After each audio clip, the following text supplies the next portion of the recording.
show you how to reset on Lenovo A6010.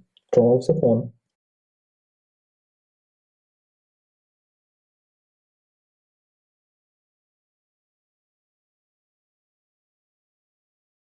Next, press and hold the power button and volume up key for a few seconds.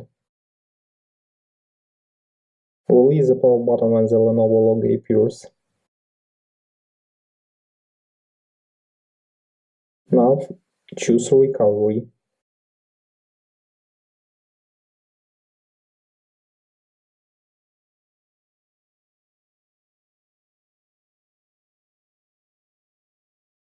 Now use volume key and button to select factory reset.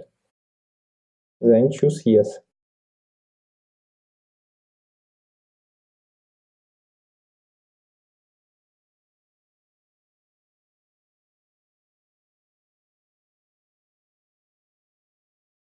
Finally, click the power button. Your device will now restart successfully. The hard reset is completed now.